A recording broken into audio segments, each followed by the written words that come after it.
¿Qué tal? Buenas noches. La cuarta ola que ya circula por Europa comienza a desafiar a Canarias, que se ha instalado en una tendencia al alza a las puertas de la Semana Santa. La evolución epidemiológica sigue preocupando, especialmente en las islas de Fuerteventura, Gran Canaria y Tenerife, donde crece la presión asistencial. En el archipiélago, la variante británica ya campa a sus anchas y no logra ser aplacada por la vacunación.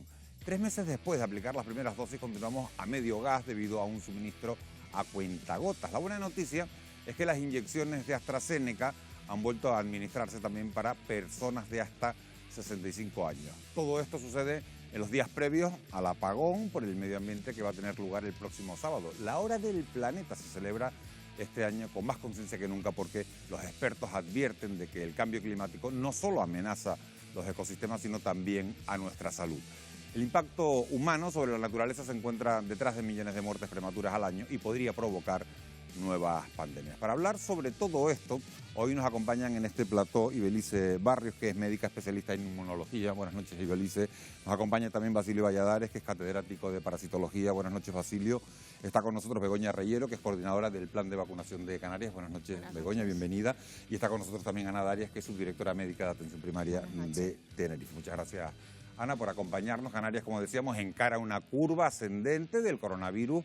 Este jueves ha sumado 259 positivos, la mayoría de ellos en la isla de Gran Canaria, con 122 contagios, y en Tenerife, que ha registrado 120. Mientras, la pandemia sigue golpeando con dureza a Fuerteventura. Allí la incidencia, fíjense, acumulada en los últimos 14 días es de 174 casos por cada 100.000 habitantes, muy por encima de la media regional, que también ha continuado su particular escalada en el archipiélago. Esa incidencia a 2 semanas es de 138 positivos, cuando hace solo 7 días era de 129.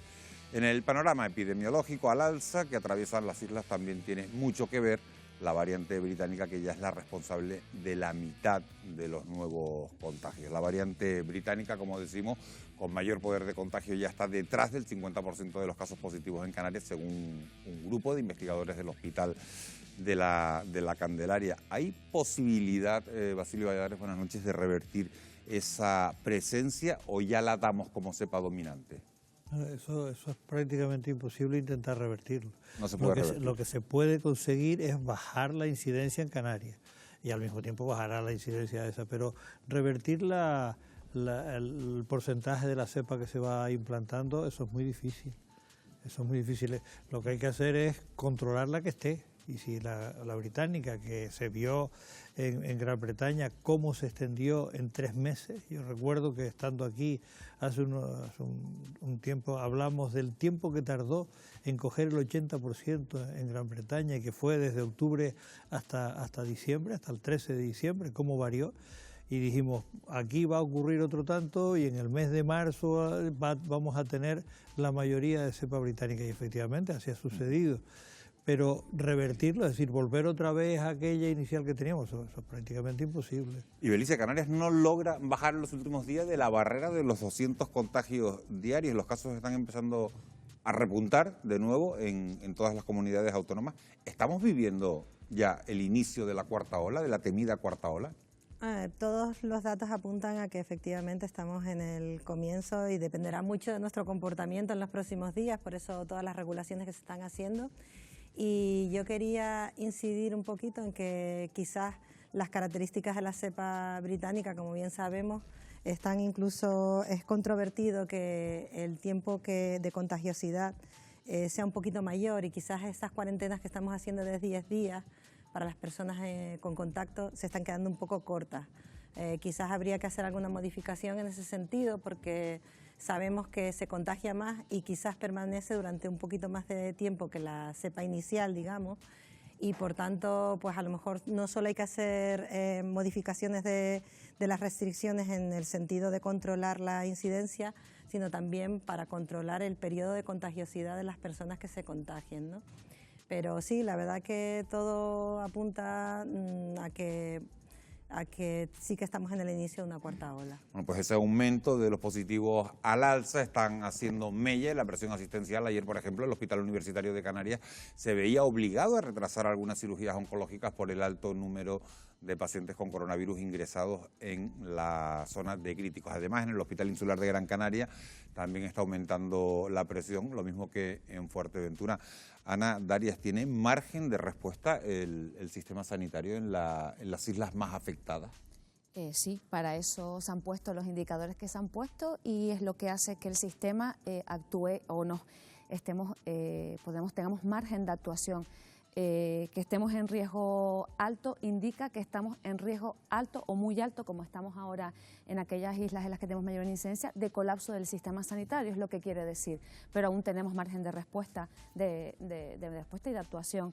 Y decir también que es verdad que lo que ocurre con la ocupación de las camas UCI en el hospital universitario y el retraso además de las cirugías oncológicas, ahora también acaba de salir una noticia que el Hospital de la Candelaria asume esas cirugías, por lo tanto un poco transmitir la tranquilidad de que de momento tenemos capacidad para responder y como ocurrió en la primera ola, las clínicas privadas también trabajan en conjunto con el sistema público para asumir determinada carga asistencial de patologías graves para dejar un poco más libre y con más cancha al sistema público. Con lo cual hay una coordinación entre todos para que no quede... Hay una coordinación para que el colapso no ocurra y que ocurra con el menor impacto en el resto de patologías que además, como vemos, no tienen que ver con el COVID, que son otro efecto del COVID, ¿no? Un efecto paralelo que ya lo hemos nombrado muchas veces de lo que está ocurriendo de manera o al margen de lo que es la patología COVID, ¿no? Los cánceres, todas esas cirugías que son programadas o un simple accidente de tráfico que lleve una estancia nube y que no pueda tener una cama. Bueno, pues están las clínicas privadas y el resto de concertadas para apoyar en el caso de que fuera necesario. Begoña Reyero, hasta el momento en nuestro país hay detectadas ya 10 mutaciones del virus y más de un centenar de pacientes se han infectado con las más peligrosas. ¿Las nuevas variantes podrían acelerar la pandemia si se vuelven más contagiosas? Bueno, habrá que ir viendo y habrá que ir experimentando lo que nos vamos encontrando. Las variantes lo que nos están indicando es que el virus está haciendo lo que también se creía que iba a pasar, es decir, que nos iba a dar sorpresas y podía ir haciendo las mutaciones. Habrá que ver sobre todo el tipo de mutaciones, cómo van a ser ese tipo de mutaciones. Si esa mutación es leve, y aquí tenemos grandes expertos, si van a ser leves, si van a cambiar mucho su forma, con lo cual sí nos podemos encontrar a lo mejor ante algo más llamativo, pero si se mantienen de momento, si no me equivoco y me corrijan, están siendo mutaciones mínimas para que la gente nos entienda, que pueden ser controladas y que de hecho de momento incluso las vacunas que tenemos ahora mismo parece que garantizan que siguen siendo eficaces, con lo cual pues bueno, esto es como estamos viendo, ¿no? La epidemia en vivo y estamos viviendo y estamos observando y estamos en continua observación e investigación de a ver qué va a pasar con este virus. ¿Estamos de acuerdo con lo que está diciendo Begoña? Sí, lo que pasa es que con las mutaciones se van a producir sí o sí, porque es la forma de proceder de estos virus, y especialmente de los virus RNA, como es este. Por lo tanto, se van a producir. Algunas de las mutaciones llevan a la desaparición de esa estirpe, y otras mutaciones pues serán más patógenas, otras serán menos. Normalmente se dice o se decía de que las mutaciones llevaban a una dulcificación del virus, a una pérdida de virulencia. Esta no las está jugando porque este tiene una mala idea. Al revés. Entonces nos tiene desconfiados. Y dependiendo, como bien dijo Begoña, de qué es lo que mute y dónde mute, pues afectará a la eficacia de la vacuna o no. Lo tenemos que ir viendo. En ese aspecto yo quiero dar una buena noticia, que me parece que estamos necesitados de tener buenas noticias, ¿no? Y es todas las evidencias de respuesta inmune frente a las nuevas cepas nos indican que tanto los individuos que han pasado por la infección, que han tenido una inmunización natural, digamos, como aquellos de sueros de personas que se han vacunado con las vacunas de RNA mensajero, se han analizado estos sueros de estas personas frente a las nuevas cepas y la inmunidad celular es evidente que sigue sin afectarse en demasía.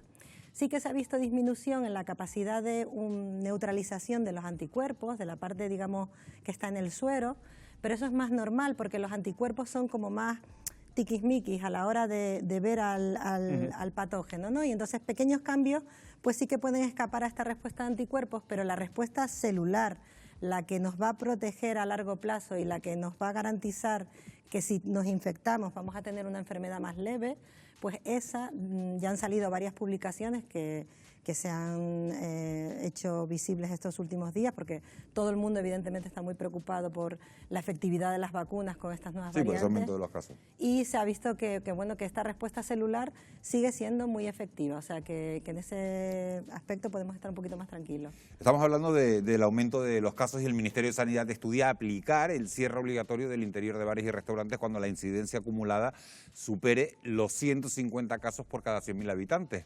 Es una medida que ya está vigente en las islas que se encuentran en nivel 3 de alerta y que no ha estado exenta de polémica porque el gobierno sí ha permitido la apertura de los gimnasios con un 33% del aforo. El sector hostelero asegura sentirse señalado sin motivo aparente y ya ha ocupado las calles para manifestarse. Un equipo de Fuera de Plano, un equipo de este programa ha querido demostrar con un medidor de CO2 las posibilidades de contagio por coronavirus en espacios cerrados.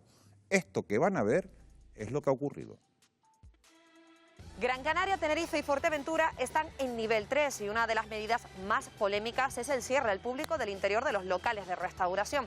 Por ello nos preguntamos cómo influye la ventilación en la calidad del aire de los espacios cerrados. Para dar respuesta a esta situación, hoy contamos con la presencia de Carlos, técnico de laboratorio, y también de David, gerente de Servicios Medioambientales Canarios. ¿Les parece si entramos y lo experimentamos? Perfecto, vamos a ello. Vamos. Para este experimento contamos con 3 compañeras de la redacción. En esta primera situación, como pueden comprobar, están sin mascarilla, como cualquier cliente de una cafetería cuando pide algo. La única ventilación es la puerta de entrada. David, ¿cómo se puede hacer la prueba y qué aparatos vamos a utilizar? Bien, ahora mismo vamos a realizar una medición de la calidad del aire interior de este bar y vamos a utilizar 2 medidores. Uno que es el medidor de dióxido de carbono y también vamos a medir partículas volátiles orgánicas. Eso nos da una idea general de la calidad de este aire. Se van a colocar sobre las mesas de donde están los comensales para ver cómo incrementa el dióxido de carbono, así como los otros parámetros que estamos midiendo.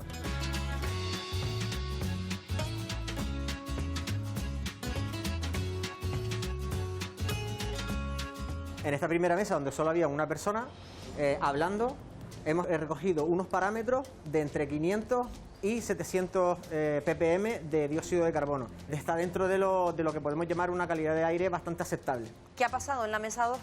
En la mesa 2 habían 2 personas enfrentadas emitiendo dióxido de carbono sobre el aparato directamente y sobrepasaba los 1000 ppm. Duplicar esa carga de dióxido de carbono con otra persona significa estar fuera de ese parámetro de calidad del aire con respecto al dióxido de carbono. Además, ese dióxido de carbono que nosotros exhalamos tiene también pequeñas gotículas y pueden contener virus, bacterias y otros microorganismos. Esta vez vamos a testarlo, pero con más ventilación. Vamos a abrir las ventanas a ver qué pasa.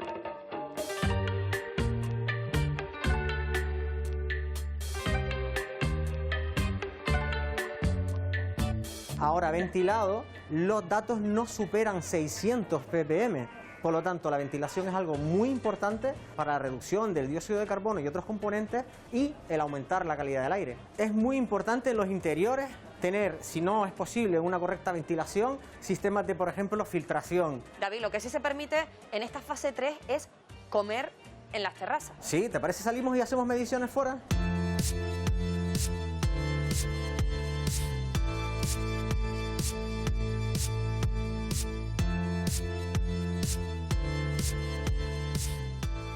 David, ya estamos en la terraza. En este caso, ¿hay más o menos cantidad de CO2? Aquí en el exterior hay muchísima menos cantidad de dióxido de carbono, de CO2. Entre otras cosas porque hay una renovación permanente del aire, cosa que no había en el interior. Si hacemos una comparativa de los 3 escenarios que hemos experimentado, ¿cuál es el mejor? En el exterior, sin duda. Va a haber una mayor calidad del aire que respirar y estamos más seguros, sin duda. Los empresarios hosteleros sostienen que sus negocios no suponen un foco de infección ni propician la transmisión del virus. Yo te pregunto, Ibelice, ¿existe un riesgo real? Pues me viene que ni al pelo esta pregunta que me haces, porque hoy en el Congreso de la Sociedad Española de Inmunología habló el doctor Alcami, que ha trabajado mucho en aerosoles, y la verdad que presentó unos datos muy interesantes de medidas en hospitales, en diferentes sitios de hospitales. Ellos lo que habían hecho es coleccionar el aire, que se supone donde estaban los aerosoles, en diferentes unidades, y veían una clara relación en urgencias, en sitios donde, en el triaje, incluso en algunas áreas de descanso de los sanitarios, pues se veía una clara relación entre ellos capturaban el aire y luego hacían PCR para medir cantidad de virus, que no sabemos si son infecciosos o no. Eso, la relación no. Y le preguntaron acerca de la correlación entre estas mediciones y la del CO2, y todavía a día de hoy no está claro que, hombre, está claro que si la calidad del aire es peor y se ha renovado más, intuimos de que si ha habido una persona ahí que ha emitido virus, pues van a estar en más cantidad y van a ser capaces de contagiar más. Pero bueno, está claro que todas las medidas que ayuden a que estemos en espacios exteriores pues van a ser beneficiosas. Esta semana precisamente hemos conocido la aparición, Ana, de un brote en un gimnasio. ¿No se debería también prohibir la actividad en el interior de estos recintos? Y saldrá el colectivo de gimnasios que ya han salido, me los voy a echar encima a todos hoy. Hay un brote en un gimnasio, hay un brote en colegios, hay brotes, al final es el comportamiento de lo que pasa en los restaurantes es que me quito la mascarilla y estoy mucho tiempo y estoy cerca, elevo la voz, es decir, hay varios condicionantes que, además de lo que es los aerosoles, pues el hablar en alto, los lugares no ventilados, que influyen y que contribuyen a esa transmisión. Ponernos ahora en un debate, si un gimnasio sí, un bar no, bueno, yo creo que ese debate ahora no. La cuestión es que el que esté en un gimnasio, en un bar o donde quiera que esté, cumpla las medidas. Me gusta la idea que está por ahí de proponer pues tiempos limitados dentro de los bares, pues a lo mejor está en eso, en una hora, para 1 hora y media para comer y ya un poco limitamos, no lo sé, habrá que buscar nuevas estrategias porque también entiendo al sector hostelero que bueno que puede salir a la calle, claro, que está preocupado por la supervivencia. Y entiendo porque como hemos dicho un montón de veces, la economía y la salud, se complica ir de la mano en esta situación, pero es perfectamente entendible la situación de ellos. Sí, pero además es que hay formas de comportarse para intentar paliar este tipo de cosas. Acaba de dar un par de salidas, por ejemplo, el tiempo de los locales. El tiempo de los locales. Segundo, se puede airear de determinada forma, es decir, una cosa distinta es que esos bares que son auténticos zulos, es decir, que tienen una única entrada y salida de aire, que es la puerta. Eso los han habido. Entras por un lado y te vas arreglando la barra hasta llegar hasta el final. Eso los hay. Y hay otros que están bien ventilados o que tienen un sistema de extracción de aire. Y en este momento, y en eso la Universidad de La Laguna ha patentado un equipito en donde es capaz de purificar el aire del entorno. Y hay filtros EPA que tú puedes hacer pasar, y en algunas clases del colegio donde están mis nietos, lo pusieron, entonces pasan un determinado volumen de aire por el filtro EPA y lo limpian. Es decir, hay muchas formas de hacer las cosas. Y yo lo que no sé, porque no tengo capacidad para discernir es, ¿se cierran todos? ¿Qué es lo que han hecho? ¿O somos capaces de decir, no, los que tengan los filtros, los que tengan los que tengan aireación, pues a lo mejor es una solución. Lo que es una cosa espantosa es que es cómo está la situación económica de esta gente. Hay gente que es que no va a poder levantar cabeza. Eso está clarísimo. ¿Que hay que buscar una solución? Pues bueno, dejar correr la imaginación, utilizar determinados equipos y demás. Lo que sí es cierto es la frase de hacemos lo que ustedes nos han dicho y nos cierran. Porque les han dicho, tienes que limpiar, tienes que hacer tal. Lo que ocurre y han limpiado y aún así están cerrados. Se ha visto que las mesas no contagian tanto, que los utensilios no contagian tanto, que el pomo de la puerta cuando tú entras al baño tampoco contagia tanto, que lo que más contagia es los aerosoles que nosotros emitimos. El que se sienta en el bar. Vamos a ir ahora con el proceso de vacunación, porque tras un año del estallido de la pandemia, la ansiada vuelta a la normalidad sigue condicionada por su evolución, pero 3 meses después de que comenzara la campaña, el objetivo de inmunizar al 70% de la población no parece del todo claro. Lo vamos a analizar contigo, Wendy Fuentes. Buenas noches. Buenas noches, Miguel Ángel. Efectivamente, cerca del 7% de la población diana de Canarias ha sido inmunizada hasta el momento. Es decir, 91.350 personas tienen la pauta completa de vacunación. En el archipiélago se han administrado unas 253.000 dosis, siendo la 9ª comunidad autónoma que más inyecciones ha puesto. Nos encontramos por detrás de regiones con un censo de población similar como el País Vasco, que ha inoculado en torno a 302.800, o Castilla-La Mancha, con unas 291.700. Mientras, en el conjunto nacional, cerca de un 5% de la población ha completado la pauta, lo que supone 2.392.202 ciudadanos, más concretamente. Las cifras muestran el retraso en el proceso de vacunación en nuestro país y son los incumplimientos en los envíos de las farmacéuticas de la Unión Europea lo que separa a España de los puestos punteros en el mundo, que ocupan, por ejemplo, Israel con un 53% de inmunizados, Emiratos Árabes con el 22% o Chile con el 16%. Una situación que enciende las alarmas sobre si será posible alcanzar la inmunidad de grupo en verano. Se lo hemos preguntado a Rafael Abengoa, experto en salud pública. No habremos llegado en verano probablemente a la famosa inmunidad de rebaño, porque el proceso de vacunación va muy lento, pero sí estaremos en una situación relativamente más optimista porque habremos vacunado a mucha gente mayor y muy vulnerable y por lo tanto habrá menos mortalidad, pero eso no quiere decir que no va a haber todavía muchísima transmisión de virus, eminentemente entre la gente joven, y por eso de aquí hasta el verano lo que conviene hacer es no relajar las restricciones, y si eso es así tendremos un verano más normal, no del todo, pero más normal que el del año pasado. Sin embargo, los nuevos compromisos adquiridos por los laboratorios, la reanudación de las inyecciones de AstraZeneca y la incorporación de la vacuna Janssen, que solo precisa una dosis, invitan a otros expertos al optimismo. Debemos tener en cuenta que hace unos pocos meses pues se decía que esto sería factible a final de año. Después nos dijeron a final del verano. Hace 2 días la Unión Europea decía afortunadamente ya que podría ser el 14 de julio y nosotros lo que estamos promoviendo desde hace ya semanas es que fuera a finales de junio, ¿no? Esto teóricamente es factible. Si esto fuera así, la gran ventaja sería que tendríamos un verano con pocos problemas de salud en cuanto a la COVID, lo cual ya sería fantástico. De hecho, abril podría ser el pistoletazo de salida a la vacunación masiva. Está previsto que hasta junio la Unión Europea reparta 300 millones de dosis, de las que más de 31 millones tendrían como destino España. Son los cálculos de la Comisión, teniendo en cuenta los 4 fármacos aprobados para los Estados miembros, pero que no son todos los que se encuentran disponibles, situación que ha provocado un ritmo distinto en la vacunación y demuestra pues también el peso de la geopolítica. Durante estos 3 meses el mundo ha quedado dividido en áreas de influencia, mientras que las vacunas rusas y chinas son exportadas sobre todo a territorios árabes y latinoamericanos. Las que tienen origen estadounidense refuerzan los contratos y la colaboración con los países europeos. Como ven, la geopolítica también se ha hecho un hueco en la crisis sanitaria que, como todos los grandes retos de la actualidad, pues también, Miguel Ángel, necesita de soluciones globales. Lo hemos visto. Bueno, pues recogiendo esa geopolítica de la que estás hablando, la vacuna rusa Sputnik sigue sin ser aprobada en la Unión Europea y eso que en España, fíjense, tendríamos capacidad para producirla, lo que aceleraría el calendario de vacunación. Hace casi 2 meses que The Lancet publicó un estudio asegurando que esa vacuna tiene una eficacia del 92%. Basilio Valladares, ¿cómo es posible que siga sin distribuirse en Europa? Lo hablamos también la otra vez. No lo sé. Quizás sea por diferencias políticas.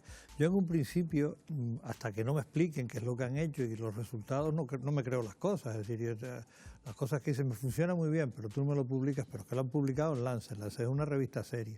Y además han publicado lo que han hecho, los 2 virus que han utilizado con la proteína del virus que nosotros nos tenemos que proteger. Y lo han hecho inteligentemente, de tal forma que al utilizar 2 virus no hay una sobrecarga de respuesta en la segunda inyección que se pone frente al virus portador de la vacuna, del fragmento de RNA que tiene, entonces de DNA lo que han puesto, para producir la proteína de la espícula, que es la que nos están intentando poner para bloquear la entrada en la célula.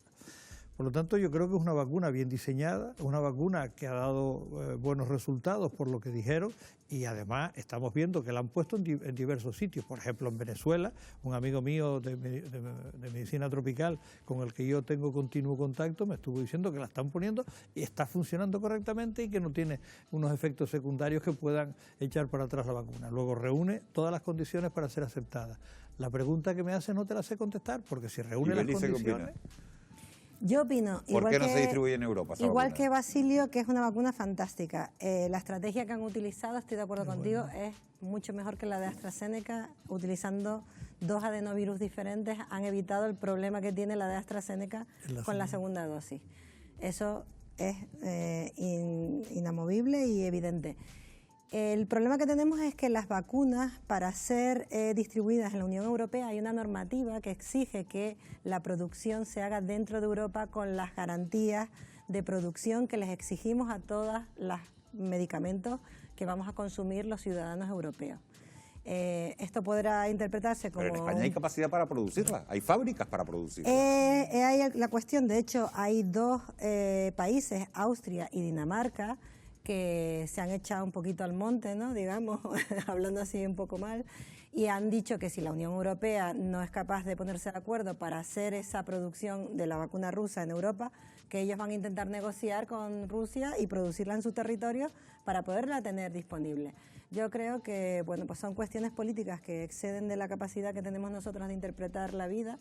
Los científicos nos hemos puesto de acuerdo muy rápidamente en qué es lo que hay que hacerlo. Lo hemos hecho estupendamente, creo que todos hemos puesto toda la carne en el asador para resolver esto, y ahora lo que nos está fallando un poco es la geopolítica, efectivamente, como decía Wendy. Yo creo que no se explica por qué esta vacuna, que ya es transparente los resultados del están ensayo publicados, clínico, que se distribuyen en otros países, que por qué no. No hay ninguna razón. La pregunta, esto nos lleva a la pregunta, Begoña, que nos hacemos todos. Al ritmo que vamos, ¿podremos alcanzar esa deseada inmunidad de grupo del 70% de la población antes del verano? La Comisión Europea da una fecha, el 14 de julio. ¿Qué opinas?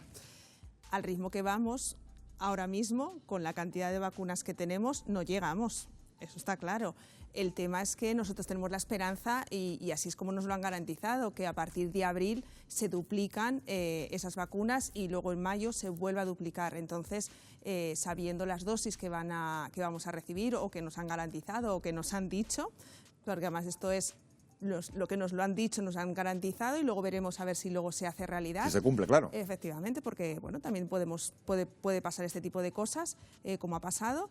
Pero si realmente se cumple lo que se ha establecido, yo siempre lo digo, cuando empezamos la campaña de vacunación había 2 factores importantes para montar esta campaña. Uno era el recurso humano, la logística, los espacios, y luego eran las vacunas. Ahora mismo el único factor que va a alterar o que va a hacer que lleguemos a ese objetivo o no, va a ser el número de vacunas. El resto del dispositivo, al menos en Canarias, está garantizado, y día a día lo estamos demostrando. Aquí llegan vacunas, se administran, llegan más vacunas, más dosis de vacunas que se ponen. Hoy ha habido un nuevo récord, 10.000 vacunas. Hoy ha habido un nuevo récord. 10.000 una vacuna. 10.000 una vacuna. Felicidades al equipo de vacunación de toda Canarias. Aprovechamos, y además, mira, desde aquí aprovechamos para darle las gracias. Y ahí estamos demostrando que nos llegan vacunas y las estamos poniendo, las estamos administrando, la gente está contenta. Los efectos secundarios que se están viendo aquí en Canarias son los que lleva ficha técnica, es decir, no podemos demostrar más. Ana Darias, la misma pregunta que a Begoña. ¿Alcanzaremos la inmunidad antes del verano? Estoy con ellos, los recursos los ponemos el Servicio Canario junto con ella, que forma parte, ¿no?, del mismo equipo de coordinación, y están los macrocentros preparados para esa vacunación masiva, toda la logística, desde programas asistenciales, las agendas preparadas para llamar a los grupos, y con lo que tengamos. Si tenemos vacunas, yo estoy con ella, el equipo está preparado y el ritmo y las ganas son de hacerlo, por lo tanto, esperemos, y estoy con Begoña en que sí. Begoña, en España ya se han retomado precisamente los pinchazos con AstraZeneca, también para mayores de 55 años, a pesar de la desconfianza que se ha generado. Es una vacuna segura, una vacuna que podría salvar muchísimas vidas, y sigue sin demostrarse esa relación con los casos de trombos que se habían dado en distintas partes de Europa. ¿Cómo combatir, esa es la pregunta, la campaña que se ha generado en contra de AstraZeneca? Yo confío en la inteligencia de la gente. Vamos a ver, y me llama muchísimo también la atención de los mensajes y de las armas y de que evidentemente tenemos que estar alerta del daño que pueden crear. Pero la gente nos lo ha demostrado. Cuando empezamos la campaña de vacunación también era algo importantísimo para nosotros qué campaña de comunicación asociar. Y la campaña se ha ido haciendo sola. La gente ha ido confiando, se le ha ido poniendo la evidencia sobre la mesa, la gente ha comprendido que es una medida que no solamente va a servir de manera individual para protegerme, sino que voy a colaborar con algo tan grande como es esta pandemia. Ha hecho daño, indudablemente. AstraZeneca ya venía con una información un poco, como digo yo, venía un poco ya rara. Y es verdad que aunque viniese rara, habíamos conseguido unas coberturas muy buenas, porque al final la gente confía también en las manos del profesional que lo pone. En este caso, el papel de enfermería ha contribuido muchísimo a que la gente confíe y preguntaban, ¿no? Preguntaban a las enfermeras, a sus médicos, ¿me la puedo poner?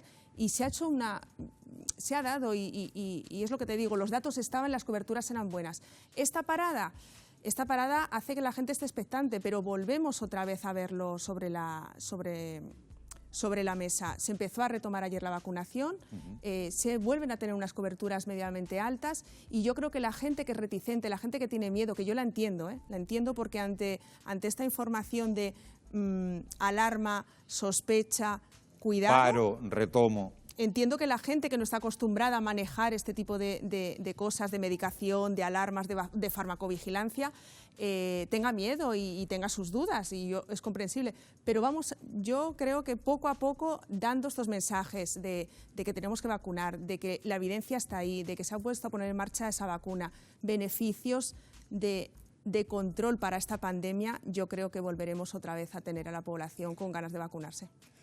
Pues bueno, el coronavirus, hay que decirlo, no es el único problema que debe preocupar en estos momentos a la humanidad. Los expertos avisan de que las pandemias están relacionadas, fíjense, con los excesos que estamos cometiendo con la naturaleza, y advierten: el cambio climático va a ser mucho más demoledor que cualquier pandemia. Con motivo de la Hora del Planeta, que se celebra, como saben, este próximo sábado, hemos preparado un amplio reportaje sobre los efectos que el calentamiento global ya está produciendo en Canarias. Lo van a poder ver en tan solo unos minutos, a la vuelta de publicidad.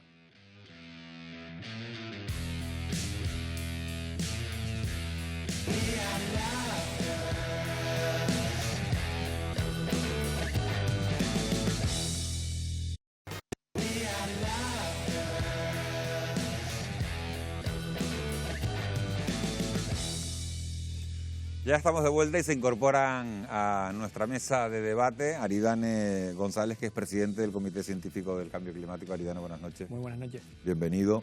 Se incorpora también Javier Aristegui, que es del Grupo Intergubernamental del Cambio Climático de la ONU. Buenas noches. Buenas noches. Javier, bienvenido. Y se incorpora también Claudia Sensi, que es investigadora y activista de BEMAGE. Buenas noches, Claudia. Buenas noches. Gracias por acompañarnos. Invertir en acción climática es un reto necesario y urgente si queremos que nuestro entorno se conserve, al menos tal y como lo conocemos. También es esencial para evitar la muerte anual en el mundo de más de 7 millones de personas por la contaminación.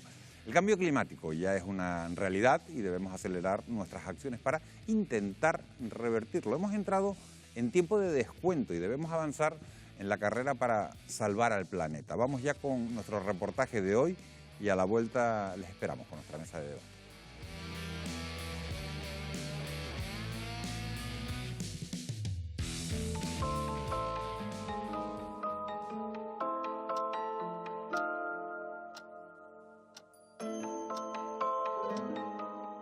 Hace 75 años, un nutrido grupo de expertos, entre los que se incluían 13 premios Nobel, crearon el llamado reloj del fin del mundo, un contador simbólico que muestra lo cerca que estamos de nuestra autodestrucción.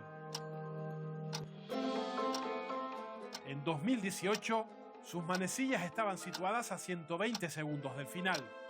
pero en 2020 se colocó a solo 100 de la medianoche. La irrupción del coronavirus, la inestabilidad política y la amenaza nuclear lo han hecho avanzar, pero es el cambio climático lo que más acelera su maquinaria. Aunque queda un pequeño margen de maniobra, nunca al fin estuvo tan cerca. Un reloj que se puede detener, porque de nosotros depende aprovechar este tiempo de descuento.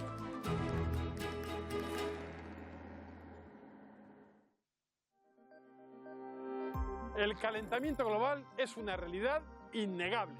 La temperatura media mundial ha aumentado ya más de 1 grado desde la época preindustrial. 2020 se convirtió en el año más cálido de la historia, empatando con 2016, que hasta ahora tenía el récord de temperatura media más alta. Los científicos han demostrado que el cambio climático se percibe en todo el mundo, también en Canarias.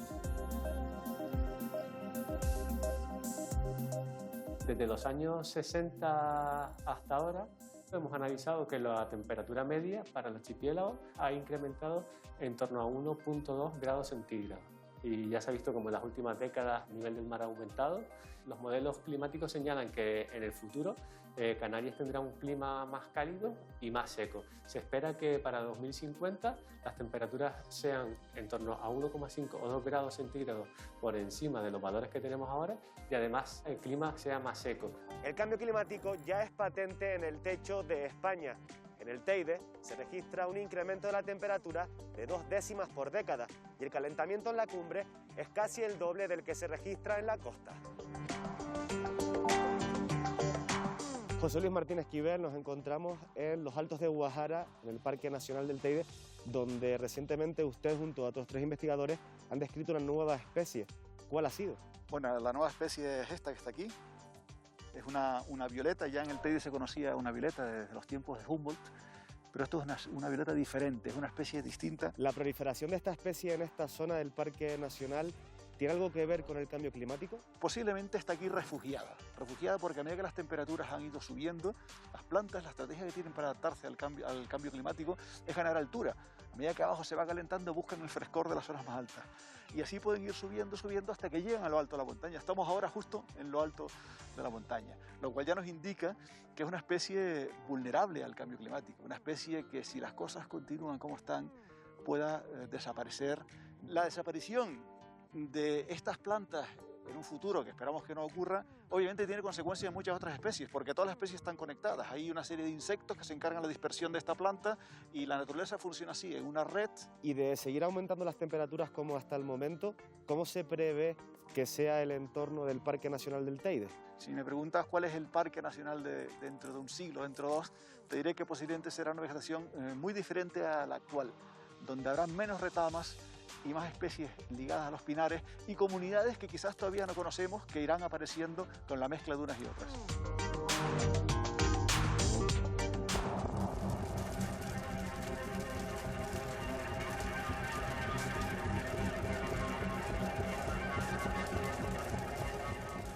Pese al confinamiento, Canarias sufrió 71 incendios y conatos forestales en 2020 que arrasaron más de 2.000 hectáreas. Sucesos que irán a más durante los próximos años. Federico, ¿cómo está cambiando el clima y sobre todo saber cómo está cambiando el comportamiento de los incendios? Los incendios forestales necesitan para desarrollarse con un comportamiento agresivo, necesitan pues eso, humedades muy bajas, vientos fuertes y sobre todo temperaturas altas.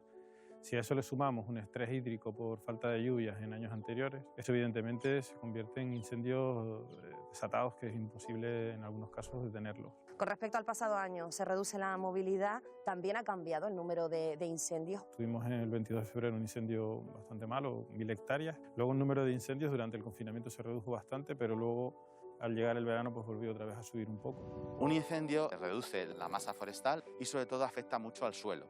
El suelo lo que pasa es que se vuelve cada vez más impermeable. En el momento que haya lluvia, esa lluvia que anteriormente se infiltraba, lo que hace es que se escurre. En el caso del pino canario o el fayal brezal, que están acostumbrados a estos incendios, digamos que tienen una buena regeneración tras estos incendios, en un plazo de 10 a 15 años podríamos tener regenerada esa masa forestal.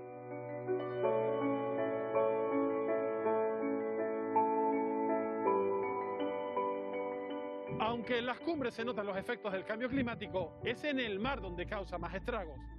Nuestras aguas han calentado medio grado en 25 años y su acidez ha aumentado el 30%, provocando que entre el 50 y el 90% de los cebadales haya desaparecido.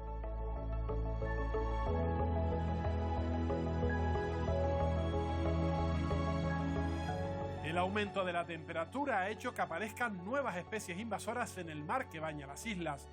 El proyecto BIMAR se encarga de localizarlas.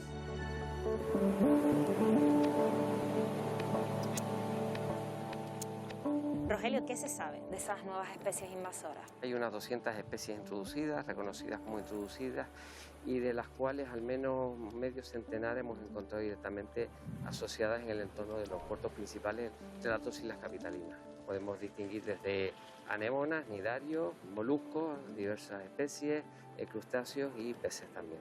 No cabe duda que en los próximos años, si sigue el aumento de la temperatura, algunas de ellas podrán llegar a ser un problema. En la última década, los países integrantes del llamado G20 y el conjunto de sus ciudadanos son responsables del 78% de las emisiones de CO2. Aunque no seamos conscientes, casi todos nuestros actos tienen consecuencias para el planeta. Es lo que se conoce como huella de carbono.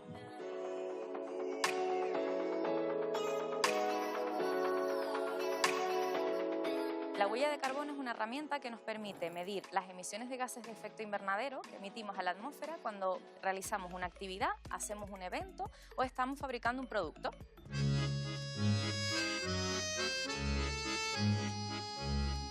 Un desplazamiento de ida y vuelta en un recorrido de unos 15 kilómetros en guaguas como esta, en las que caben unas 150 personas, generaría menos de 1 kilo de CO2. El mismo recorrido en un coche diésel, por ejemplo, en el que caben como mucho 5 pasajeros, contaminaría 5 veces más.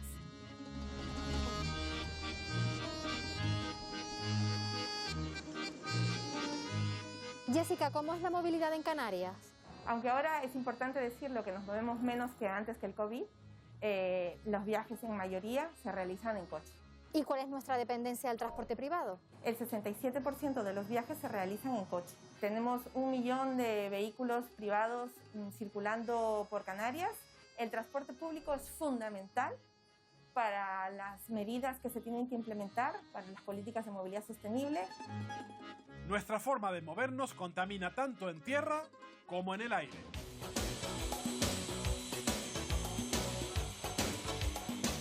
La conectividad en Canarias depende en buena parte de los aviones, pero estamos ante uno de los medios de transporte que más contamina. Un viaje de ida y vuelta entre Tenerife y Gran Canaria genera más de 120 kilos de CO2.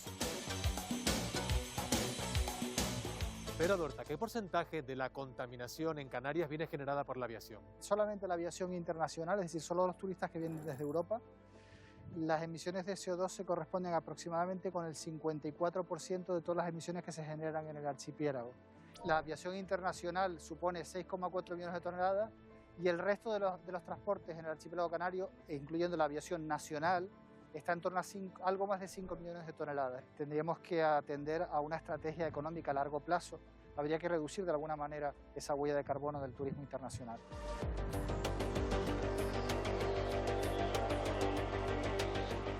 Los alimentos que ingerimos tienen un impacto ambiental.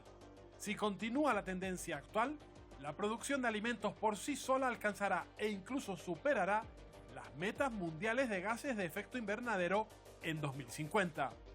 Por eso es importante modificar algunas de nuestras pautas alimentarias. María Negro, autora del libro Cambia el Mundo. En el ámbito de la alimentación, ¿cuáles son los productos que más contaminan y por qué? En primer lugar, los alimentos de origen animal, ¿no? La carne. El sector ganadero, especialmente el vacuno, es responsable del 14,5% de los gases de efecto invernadero. Para que 1 kilo de carne roja esté en nuestro plato, se necesitan 15.000 litros de agua. Además, ¿qué más alimentos debemos evitar? Pues aquellos que no son alimentos de temporada, que son procesados, vienen sobreenvasados, alimentos que contengan aceites refinados como el de palma, o por ejemplo moderar el consumo de alimentos de gran demanda, ¿no? Como el aguacate o la quinoa, que al ponerse de moda sube exponencialmente su consumo y aumenta la exportación, pues, con su correspondiente emisiones de CO2. Pese a que nuestra alimentación es altamente contaminante, mucha comida acaba aquí. Cada persona tira a la basura casi 180 kilos de comida al año. Nuestros residuos también generan un impacto medioambiental. Pilar, ¿cuánta basura generamos en Canarias? En Canarias cada habitante genera 1,6 kg al día. Al año generamos 1.350.000 toneladas. ¿Y cómo es la gestión de esa basura? El 80% acaba en un vertedero, en un vaso de vertido controlado, pero que de ahí no se puede reducir ni reciclar nada.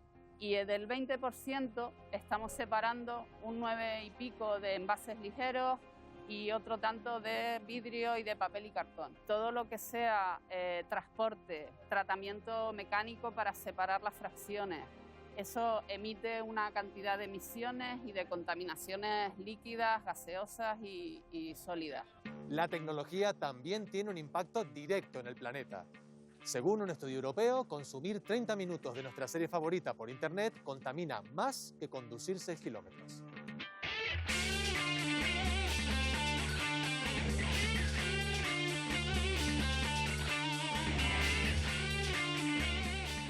David, aquí tenemos un montón de aparatos electrodomésticos que usamos nosotros en el día a día. De todo lo que tenemos en casa, ¿qué puede ser lo que genere mayor huella contaminante? Los más peligrosos que nosotros tratamos aquí, por tener gases refrigerantes, por ejemplo, son los frigoríficos.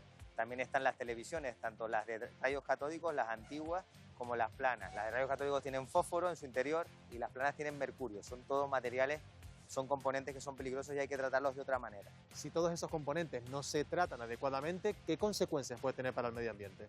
Pues hombre, no solamente para el medio ambiente, como en términos de capa de ozono o de calentamiento global, sino también para la salud de las personas. Pero nosotros tenemos un proceso de tratamiento, según los estándares europeos, de estos aparatos que decíamos antes, y lo hacemos con energías tanto eléctricas como renovables, que proceden de fuentes renovables, un proceso de economía circular. Producir, utilizar y tirar ya no pueden ser viables, y ahora todo tiene que ser solamente esquilmar una vez las materias primas del planeta y darle todas las vueltas posibles.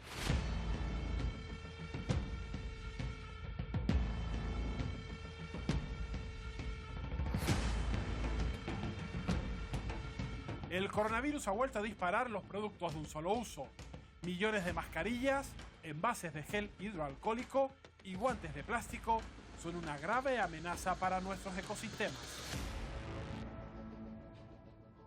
Chris Serey, miembro de BEMMAGEG, ¿qué impacto puede llegar a tener este tipo de residuos en el medio? Las mascarillas contaminan desde que se fabrican hasta el final de su vida útil. Ten en cuenta que se utilizan químicos para elaborarlas y cuando comienzan a degradarse liberan tóxicos. Con la llegada de esta pandemia y de estos nuevos residuos sanitarios, ¿hemos vuelto a la casilla de salida? Bueno, desgraciadamente creo que no hemos salido de la casilla de salida, porque sí es verdad que en los últimos tiempos el ciudadano estamos concienciados, pero nosotros además de todo esto tenemos un grave problema con la gestión del contenedor gris. Entonces, este residuo nuevo, que además generamos en gran cantidad, se suma a un problema que ya tenemos en los vertederos. Enrique Segovia, director de conservación de WWF España, ¿cuáles serían las opciones más sostenibles para esta pandemia? Mira, la primera solución con el tema de los guantes es que los guantes de verdad no son tan necesarios en esta situación de pandemia. Los guantes de usar y tirar es lo que hay que evitar. El plástico de usar y tirar es el que genera el problema. Con las mascarillas nos pasa exactamente lo mismo. Hay que usar mascarillas reciclables y después no hay que tirarlas a los sitios de reciclado. La mascarilla hay que destruirla, va al contenedor de basura que se destruye. La Organización Mundial de la Salud estima que 7 millones de personas mueren cada año por culpa de la contaminación.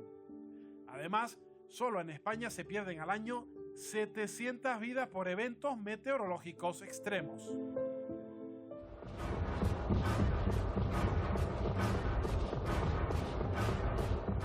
También ha sido la OMS el organismo que ha confirmado en sus últimos informes que el origen del coronavirus es una zoonosis causada por nuestra intrusión en la naturaleza.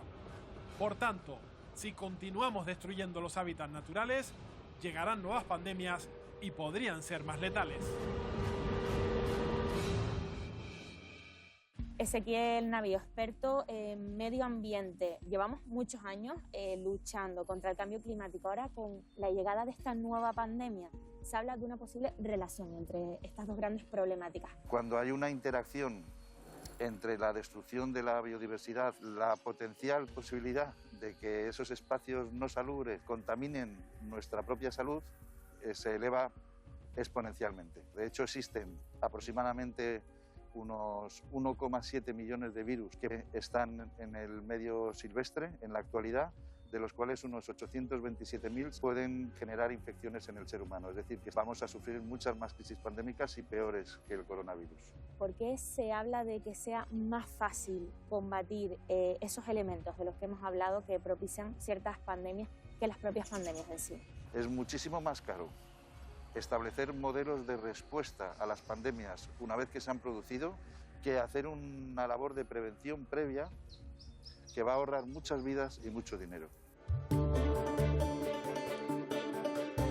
Si hay algo que nos demuestra tanto la crisis de la COVID-19 como la climática, es que vivimos en un mundo interconectado. Ningún país puede hacerle frente por separado.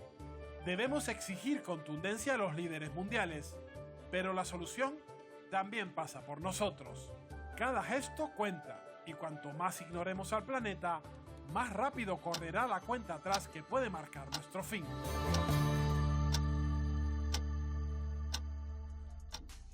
Bueno, pues ya lo han oído, hay que exigir contundencia a los líderes mundiales, pero también revisar nuestro modelo de vida. La ONU ya advierte de una triple crisis: la contaminación, el calentamiento y la pérdida, Javier, de biodiversidad. ¿Estamos a tiempo de frenar el desastre?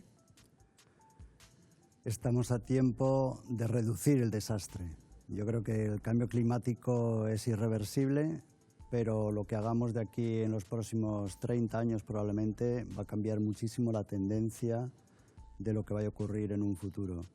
Es decir, estamos en un momento de aceleración de cambio climático. Es irreversible, entre otras razones, porque una gran concentración de dióxido de carbono se está almacenando en el océano, que es como un poco la memoria del planeta, y se irá liberando poco a poco, hay una cierta inercia. Esto no se para, aunque dejáramos de emitir de hoy para mañana, pero creo que si se toman las precauciones y los retos que se postularon en la reunión de París del COP21, si se toman en serio, porque no parece que se estén tomando en serio por el momento, pues se podrá estabilizar la temperatura del planeta en cerca de 2 grados a final de siglo, y las consecuencias van a ser mucho más asumibles a nivel de adaptación. Al final, como bien dice Javier, ¿no? Aunque nosotros dejemos de emitir como sociedad a partir de ahora, el impacto lo vamos a seguir viendo en los próximos años. Pero ahí está nuestra intervención como ser humano de empezar a cambiar esa tendencia y trabajar en las dos líneas prioritarias, ¿no? Que es mitigación, pero también adaptación al cambio climático. Y ahí es además donde Canarias tiene que poner bastante ímpetu, porque puede generar dinámicas de mitigación que pueden ser extrapoladas a otros lugares del mundo por nuestra condición de islas, pero juega un papel importante en la adaptación. ¿Por qué? Porque el impacto del cambio climático en gran parte de nuestro territorio va a ser mucho más acentuado que en otras regiones del mundo. Hay investigadores de la Universidad de La Laguna, Aridane, que han desarrollado un modelo que predice que la temperatura va a crecer en Canarias entre 2 y 6 grados centígrados hasta final de siglo. Además aseguran que va a llover menos y que se van a producir más incendios. ¿Es una previsión demasiado pesimista? ¿Estamos a tiempo, como le preguntaba antes a Javier, de revertirla? Bueno, estos modelos que han diseñado en el marco del proyecto Plan Climac es como todos los modelos, ¿no? Se retroalimentan de las variables como vayan evolucionando. Evidentemente ellos en esos modelos consideran diferentes escenarios, igual que hace el propio IPCC, donde ha participado Javier, y en función de eso pues tenemos esa horquilla, ¿no? Entre 2 y 6 grados en función de qué parte de las islas. Parece que evidentemente los 2 grados ya es asumible que va a ocurrir, pero si no revertimos esta tendencia en la que estamos actualmente, pues evidentemente puede ser muy superior a eso. El nivel del mar también preocupa porque en las últimas 2 décadas ha aumentado 20 centímetros y se estima que en Canarias la cota de inundación podría crecer más de un 2% hasta 2040. ¿Qué consecuencias tendría, Claudia, este escenario? Bueno, ya las hemos visto, ¿no? Cuando ha habido gotas frías, caída abundante de agua en muy poco tiempo, que zonas donde se ha construido, que eran zonas naturales de tránsito de agua, pues han quedado inundadas y cobrándose vidas. Entonces esto nos puede ayudar mucho a visibilizar un escenario de futuro inmediato si sucede esta subida del nivel del mar a corto plazo, ¿no? La mala calidad del aire también causa estragos en nuestra salud. Se estima que la contaminación podría estar detrás del 11% de los fallecimientos que se producen en nuestro país. Además, contaminantes como el dióxido de nitrógeno aumentan el riesgo de muerte por coronavirus. Para hablar de este asunto, nos va a acompañar esta noche Antonio María Paciuto, que es especialista en medicina interna y ambiental. Buenas noches, señor Paciuto. Buenas noches a ustedes. De esta crisis sanitaria queda mucho por aprender y se plantean interrogantes en ámbitos como, por ejemplo, ¿qué ocurre con el aire que respiramos? ¿Cree usted que existe una relación directa entre los contagios por coronavirus y la calidad de ese aire? Sí, seguramente sí. Muchos estudios se pusieron en marcha ya hace un año, febrero, marzo del 2020, para evaluar este asunto. Y se ha visto que si el aire está contaminado, en el aire hay partículas, y estas partículas pueden funcionar como vectores, pueden funcionar como carrier, transportadores de contaminantes químicos y biológicos, y entre este contaminante biológicos incluso el COVID. O sea, la presencia de esta partícula permite que el COVID se quede en el área unas horas más respecto a lugares donde el aire no está contaminado, y por eso puede llegar a muchas más personas. No es casualidad que, por ejemplo, yo soy italiano. En Italia, después de China, fue uno de los lugares en Italia, en Europa, donde primero empezó la pandemia, y fue en una región de Bérgamo, Brescia, donde hay una contaminación del aire muy alta. Muchas de las personas fallecidas por coronavirus tenían otra enfermedad cuando se infectaron. De hecho, algunos especialistas aseguran que deberíamos hablar de sindemia en lugar de pandemia. ¿Qué significa este término exactamente? Sí, exactamente. Son 2 palabras que vienen del griego, porque demia, la segunda parte de la palabra, de las 2 palabras, significa población. Pan significa toda. Entonces, pandemia, toda la población, todos estamos afectados. El editor jefe de la revista The Lancet, que es una revista más importante médica del mundo, Richard Horton, dijo ya hace unos meses que se trata de una sindemia. La palabra sin, curioso, tiene el sentido al revés del español, porque en griego sin significa con, o sea, algo que pasa gracias a causa contribuyente. O sea, ¿qué se ha visto? Que el contagio, por supuesto, no significa automáticamente enfermedad. Y si una persona, por eso sindemia, si una persona ya tiene otras enfermedades, por ejemplo, se habla de enfermedades no transmisibles, el COVID, por supuesto, es una enfermedad infecciosa transmisible. Si una persona tiene otras enfermedades, entonces, el momento que llega el coronavirus, puede desarrollar enfermedades graves hasta la muerte. Por eso es muy importante el enfoque, ponerlo no solo en el combatir, por supuesto, el contagio, la distancia, todo lo que se está haciendo, sino combatir las otras enfermedades de fondo, y en el ambiente es fundamental, porque el ambiente es una de las causas más importantes de todas las enfermedades crónicas multifactoriales. Y una última pregunta. Según Ecologistas en Acción, toda la población de Canarias respiramos un aire perjudicial para la salud. ¿Cómo nos enferma la contaminación? Sí, la contaminación nos enferma por la presencia en el aire de sustancias como, por ejemplo, la partícula que se llama PM2,5, PM10, que se refiere al diámetro de la partícula en micron, pero además, como hemos oído hasta ahora, el CO2, el dióxido de nitrógeno, dióxido de azufre, y otra cosa muy importante, quizás se habla no mucho como las otras sustancias, por ejemplo, los metales pesados. Se hicieron estudios y se ha visto que el cadmio, que es un cancerígeno, puede ser vehiculado desde el humo de tabaco, desde el freno de los coches. Entonces, llegando al ser humano, si no está bien equipajado el sistema inmunitario y todo esto, puede desarrollar enfermedades, por supuesto, en primer lugar a nivel del aparato respiratorio, pero incluso cardiovascular, cáncer, está todo bien demostrado en la literatura científica desde muchos años. Antonio María Pasuto, muchísimas gracias por haber estado esta noche Fuera de Plano. Gracias a ustedes. Un saludo. En el archipiélago, fíjense, los reiterados episodios de calima, en estos momentos estamos viviendo precisamente uno de ellos, han puesto de relieve los daños que tiene para la salud. Se trata de polvo en suspensión que también arrastra partículas microscópicas tóxicas. ¿Habrá, Basilio Valladares, más calimas en los próximos años debido al calentamiento global? De eso entiendo poco, pero se supone que sí, por lo que hemos visto. Lo que sí te puedo decir es que en el Instituto de Enfermedades Tropicales tenemos una sección de investigaciones medioambientales, donde independientemente del agua y de otra serie de cosas, se analiza gérmenes aerotransportados y se analiza el aire. Y estamos en contacto con un grupo que se llama GOTA de la Facultad de Física.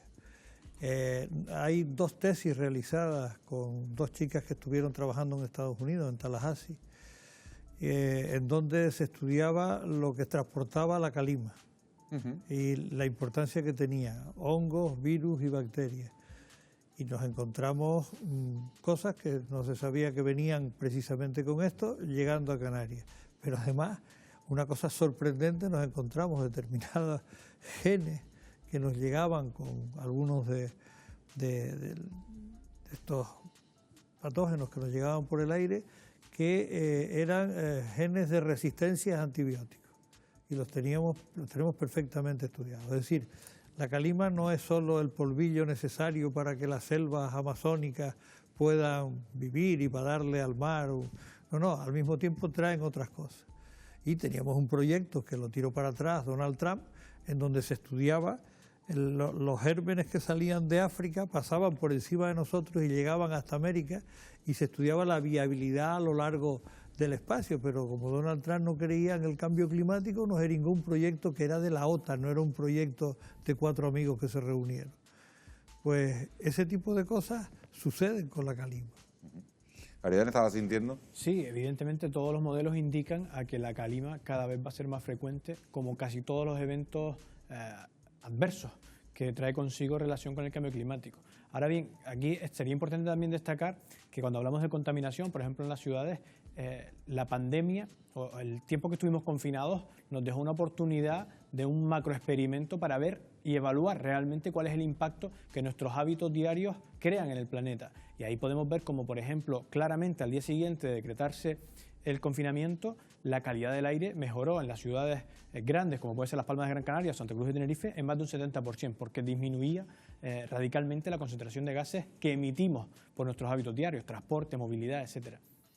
La contaminación del aire es un riesgo letal, como estás diciendo, para la salud. Fíjense, se estima que el 42% de los canarios vive en zonas en los que la mala calidad del aire supera varias veces al año los límites recomendados por la Organización Mundial de la Salud. En otras zonas de España ocurre lo mismo y es especialmente sangrante la situación de Madrid, que lidera la cifra de fallecidos de las grandes urbes europeas. ¿Se deben tomar medidas, Javier, restrictivas en las ciudades? ¿Y qué medidas deberían ser esas? Pues, en relación a la calima. No, a la mala calidad del aire. A la mala calidad del aire. A la contaminación y a la mala calidad del aire. Hombre, pues yo creo que el que hubiera menos tráfico, evidentemente, mejoraría la calidad del aire.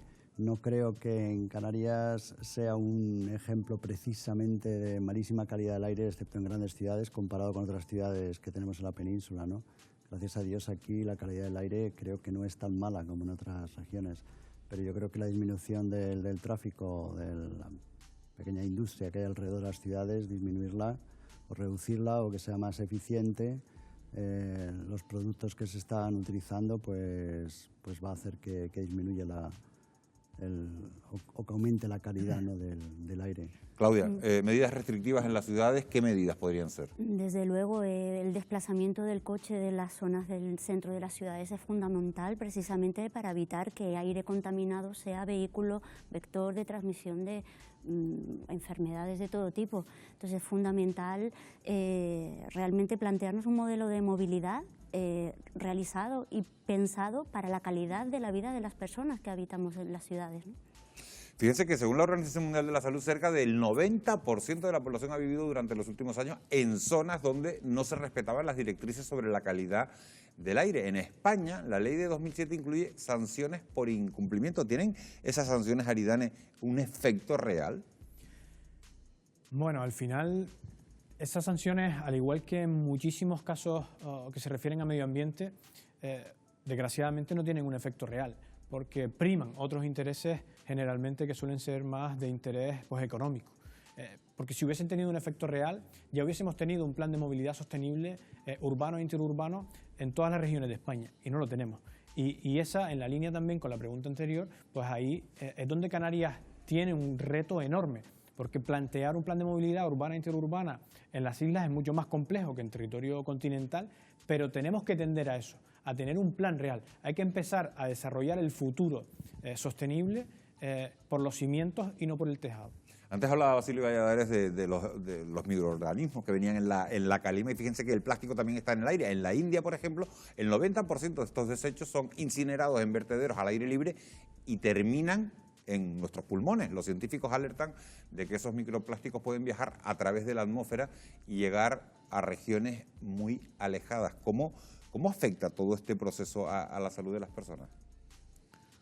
Pues yo creo, antes cuando decías que nos va a afectar en el futuro, yo te decía, te hice la seña, y ahora. En el presente. Tenemos nos está afectando ya, decía. Sí, tenemos constancia, y eso te lo explico luego si quieres, porque me has preguntado por microplásticos. En el Instituto de Enfermedades Tropicales hay el secretario actual, Javier, tiene un proyecto europeo sobre el estudio de la incidencia de los microplásticos en las playas canarias.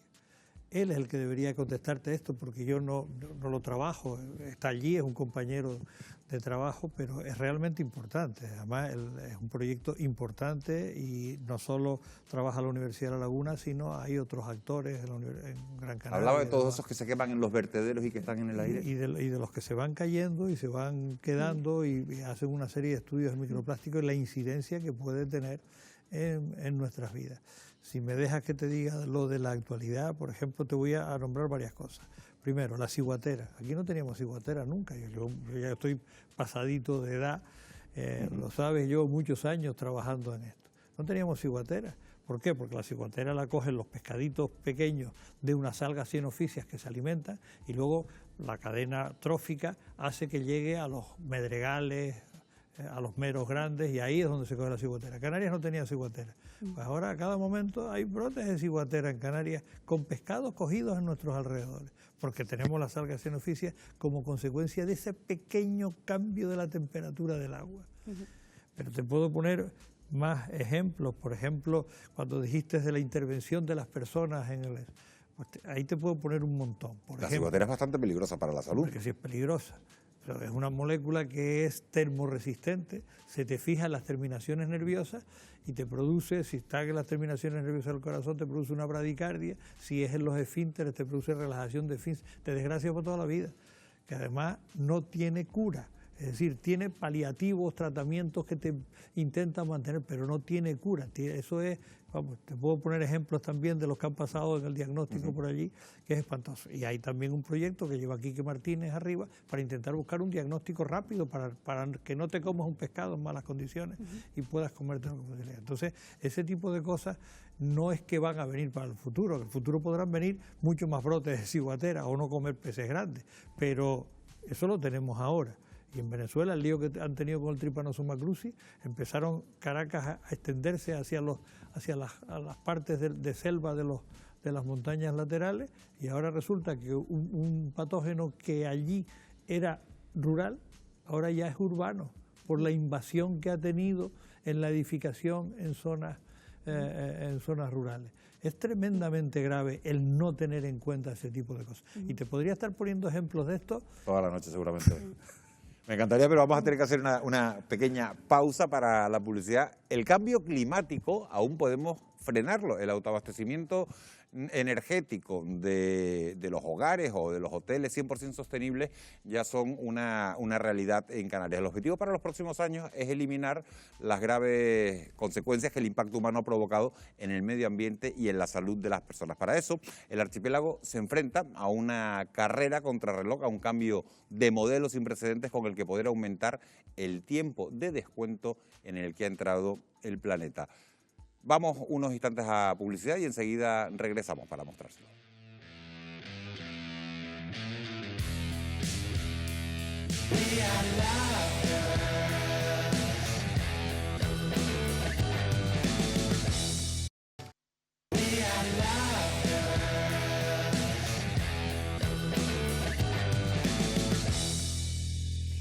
Once y media de la noche, seguimos en directo en Fuera de Plano en Televisión Canaria. El próximo sábado, como decíamos, tendrá lugar la Hora del Planeta, el mayor evento en defensa del medio ambiente que, con el sencillo gesto de apagar las luces de los edificios y de los monumentos emblemáticos durante una hora, lanza una llamada de auxilio para revertir los daños ya causados. Unos daños que todavía estamos a tiempo de sanar y lo vamos a abordar en la segunda parte de nuestro reportaje de hoy. El tiempo sigue avanzando.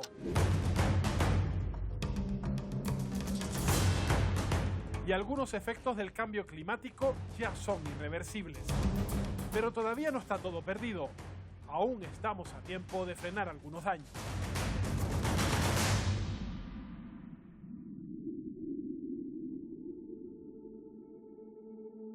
...2021 debería ser el año del planeta. En noviembre, los líderes mundiales se reunirán en Escocia para trabajar en un nuevo acuerdo que sustituirá al de París y que debería tomar medidas drásticas con las emisiones de gases de efecto invernadero, porque no vamos por el buen camino. Solo en Canarias, en los últimos 30 años, se han duplicado las emisiones de CO2. Para cambiar esta situación, el gobierno regional ultima la Ley de Cambio Climático. Entre otros objetivos, se apuesta por descarbonizar la economía canaria en 2040. José Antonio Balbuena, consejero, ¿cuál es el objetivo de esta ley? Por un lugar, una penetración importante de energías renovables, como se ha producido en los últimos años.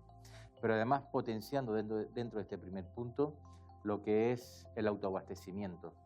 Tenemos que trabajar intensamente por transformar esa movilidad que se sustenta en el fósil en movilidad eléctrica y movilidad basada en el hidrógeno en el caso de los vehículos pesados. Y el tercer elemento, no menos importante, son las centrales térmicas actuales, los grandes proveedores de energía a la sociedad canaria. ¿Cuánto invierte el Gobierno de Canarias en esta ley del cambio climático? Estamos destinando más de 110 millones de euros. Ahora se nos está abriendo otra oportunidad muy importante, que es los fondos Next Generation o los fondos de la COVID, ¿no? Para que viene de la Unión Europea. Para Canarias va a haber una inyección de 465 millones de euros, que en el Gobierno de Canarias queremos destinarlo prácticamente en su totalidad a lo que es precisamente la autosuficiencia.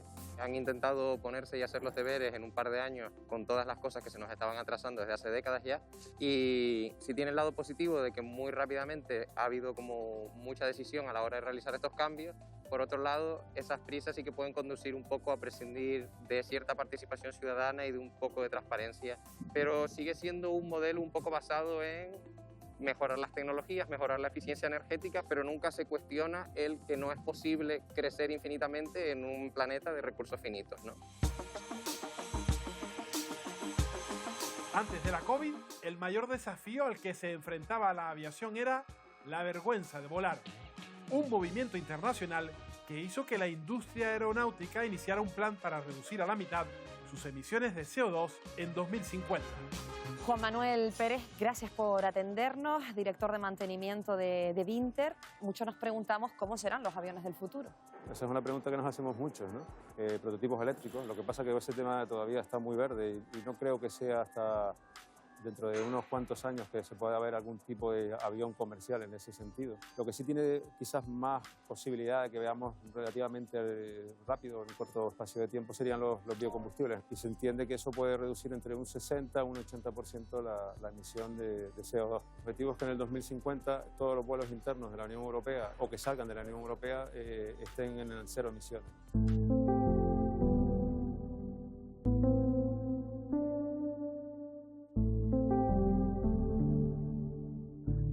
energías verdes avanzan en España. En 2020, las tecnologías renovables produjeron casi el 44% de toda la energía del país, el mejor dato de la historia. El objetivo del Gobierno central es que el 74% de toda la generación eléctrica sea sostenible antes de 2030 y alcanzar el 100% en 2050.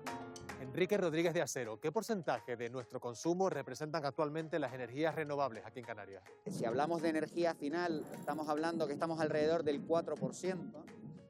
Esto significa que estamos incluyendo todos los sectores de la tarta económica, estamos incluyendo el transporte y la industria, etcétera, ¿no? ¿Cómo ha sido la evolución del sector en los últimos años en Canarias? Excesivamente lenta a nuestro juicio y por lo tanto la apuesta tiene que ser decidida y firme para los próximos años. Los fondos europeos y las directivas europeas son las que están marcando el camino a todas las naciones y dejan claro que el crecimiento y la salida de la crisis tiene que ser en verde.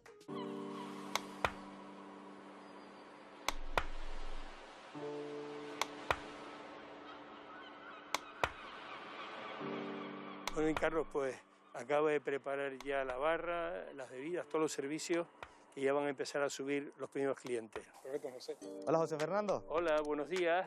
Bienvenido al Royal River. Muchas gracias. Usted es propietario de este hotel 100% sostenible. ¿Por qué han decidido invertir en energías renovables?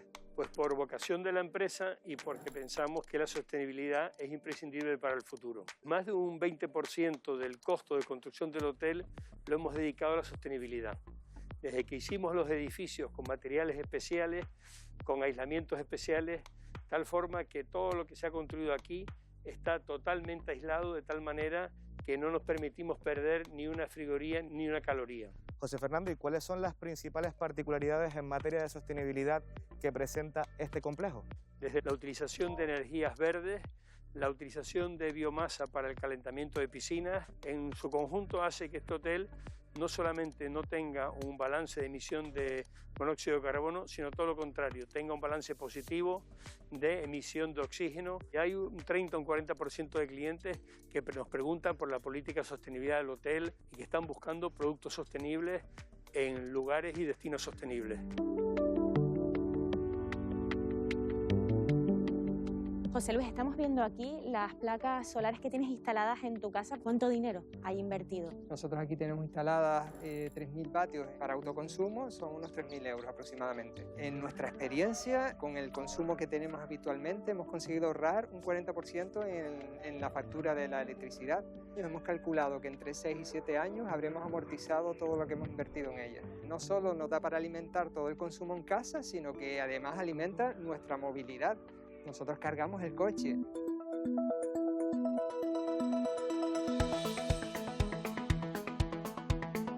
Bueno, José Luis, ¿por qué crees que la gente no se anima, no se termina de convencer de instalar estas placas en casa? El desconocimiento, el temor a lo nuevo. Lo que tenemos que pensar es que se trata de una inversión y no una inversión solo en sostenibilidad, sino también en mejorar nuestra economía. En menos de 30 años, el tráfico ya no será sinónimo de contaminación. En 2040, todos los coches o furgonetas que se vendan tendrán que ser eléctricos. Y todo porque 10 años más tarde, en 2050, estará prohibido que circulen por nuestras carreteras vehículos que utilicen combustibles fósiles.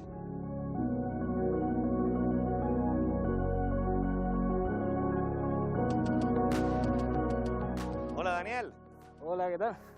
Usuario de un vehículo eléctrico, ¿desde cuándo apuestas por este tipo de coches?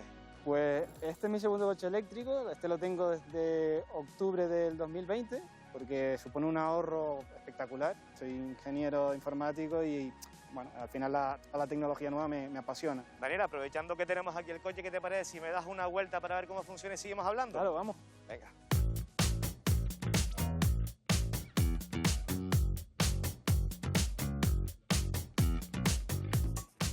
A la hora de adquirir el vehículo, ¿pagas más que por uno normal? La realidad es que al final no hay tanta diferencia de precio.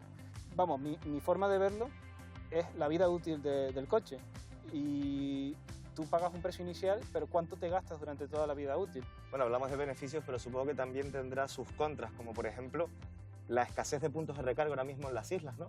Es verdad que cada vez hay más puntos de recarga, como no podría ser de otra manera, pero el ritmo de crecimiento de la venta de coches eléctricos yo creo que va más rápido que al ritmo del que se debería de crecer esa infraestructura, ¿no? En Canarias, en 2020, por ejemplo, se han matriculado 1.183 vehículos eléctricos puros y 533 híbridos enchufables, lo que supone en torno a un 3% y a un 2% respecto a las matriculaciones totales en España.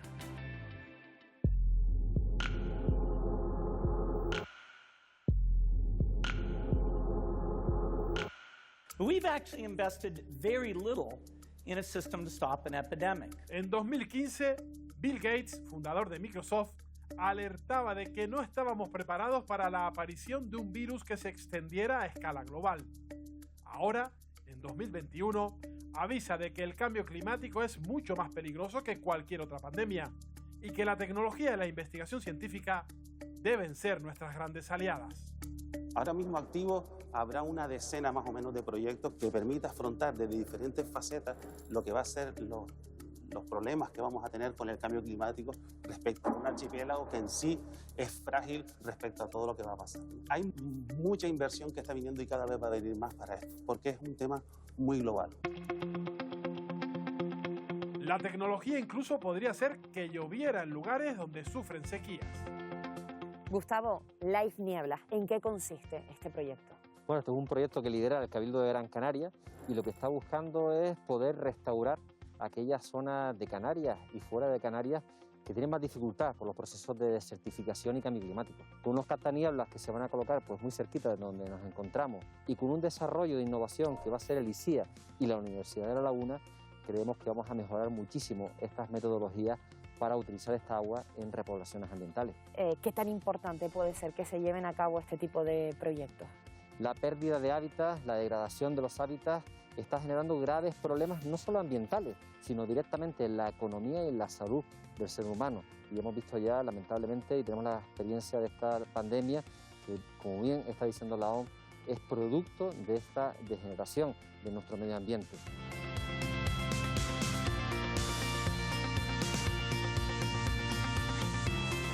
El cambio climático es un desafío para las generaciones futuras. Voy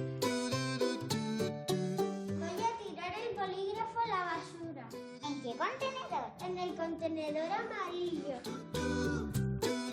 Los niños de hoy serán los adultos que tendrán que enfrentarse a los efectos del cambio climático. Teresa Santana, directora del Colegio Arena, el primero en Canarias en obtener una certificación ambiental. ¿Cómo se ha conseguido? Lo hacemos a través de las clases, con situaciones de aprendizaje, van interiorizando todas aquellas medidas que debemos tomar y adoptar para contribuir a que el planeta se vaya recuperando poco a poco. Hay varios proyectos medioambientales interesantes, ¿verdad? Uno de ellos es el reciclar la mayor parte posible lo que es el papel, pero también tenemos en la asignatura de robótica la creación de una ciudad sostenible, una ciudad ecológica. Pues vamos a verla. Perfecto, vamos para allá.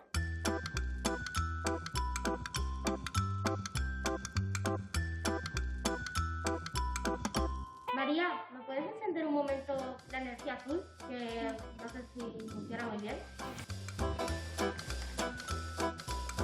Teresa, estamos ante una auténtica ciudad sostenible. ¿Cómo se ha hecho? Bueno, entre todos, pues este es el resultado, como tenemos, por ejemplo, desde el punto de vista de la energía hidráulica, la fotovoltaica, la geotérmica, casas que sean ecológicas, han puesto soluciones a un problema que a ellos se les ha planteado.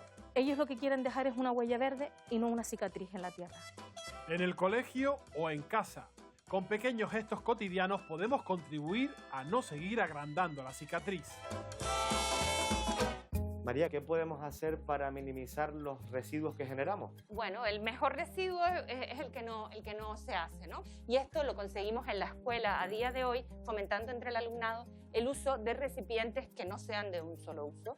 Tenemos, por ejemplo, las botellas, las servilletas de tela, los recipientes para poder poner la fruta, el desayuno y demás, y por supuesto las talegas que usamos siempre. Pasando ahora al aspecto energético, ¿cómo podemos ser más sostenibles? Siempre que no estén cargando los dispositivos electrónicos, desenchufar el cargador. Y si no, en su defecto, si tenemos una regleta, darle al interruptor para poder apagarla. Y recuperar, como decíamos antes también, hábitos perdidos, como es el tema de tender la ropa. Hay otras pequeñas medidas que podemos hacer en casa, como pueden ser plantar aromáticas, que también se pueden plantar en interior, y de esta forma, además de potenciar el consumo de producto local, estamos llevando la huella de carbono a cero. Implementamos desde los centros educativos todas y cada una de estas acciones, gracias a la presencia de responsables en materia de educación ambiental y sostenibilidad en todos los centros de Canarias.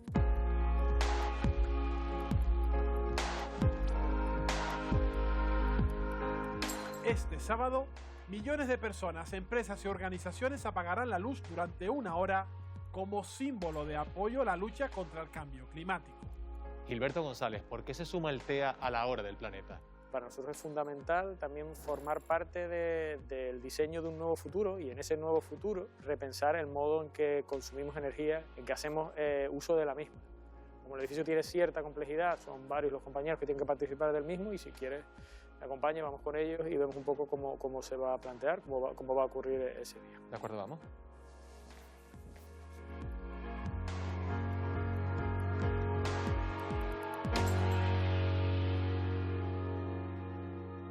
¿Por qué el Cabildo de Gran Canaria ha decidido sumarse a la iniciativa de la Hora del Planeta? Porque consideramos fundamental sensibilizar y concienciar a todo el mundo, a la población, pero también a los líderes mundiales. Mientras más gente se sume a este tipo de eventos, de actos, pues también mayor nivel de presión vamos a ejercer para frenar el cambio climático. ¿Hay posibilidad de ver cómo se apagarán las luces de Infecar? Por supuesto, si quieres seguirme te lo voy a mostrar. Te acompaño.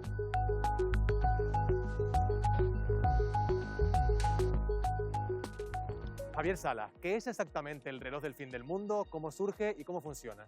Es una idea que tuvieron los científicos allá por los años 40, que digamos que tenían dentro el complejo de haber formado parte de la construcción de la bomba atómica. Crearon este reloj simbólico con la idea de avisar a la gente de que nos estamos acercando a un momento peligroso. A partir de los años 2000 empezaron a tener en cuenta de verdad el cambio climático como un riesgo existencial, que es lo que ellos llaman. Pues nos mantenemos ya 2 años a 100 segundos del fin del mundo, por así decirlo. ¿Cómo se ha llegado a este punto de restar solo 100 segundos para ese fin del mundo? Hace 100 años a nadie se le ocurriría que la humanidad fuera capaz de extinguirse a sí misma, que no tenemos ninguna capacidad de coordinarnos, que los políticos no escuchan a la ciencia y que cuando llega un problema de verdad no somos capaces de resolverlo.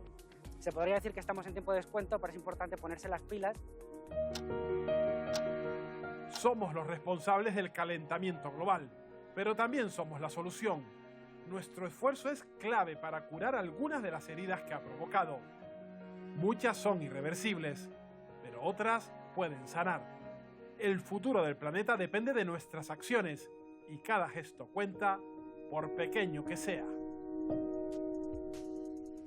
Lo acabamos de ver y lo acabamos de oír. Cada gesto cuenta, por pequeño que sea. En el caso de Canarias, nuestros actos irán acompañados de una ley de cambio climático que previsiblemente será aprobada este año. Su intención es comenzar un camino hacia la descarbonización total de nuestra economía en el año 2040. La pregunta, Aridane González, es si vamos a llegar a esa meta.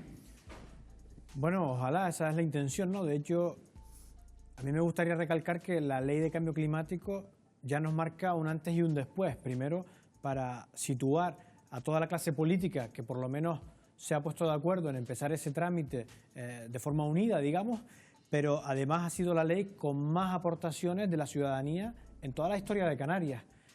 Esta ley tiene muchísimas más cosas que simplemente hablar de descarbonización, porque en esta ley se recoge la educación, la formación, la adaptación, la investigación, se recogen todas las, digamos, bases para que luego podamos trabajar a todos los niveles, desde Gobierno de Canarias, cabildos, incluso municipios.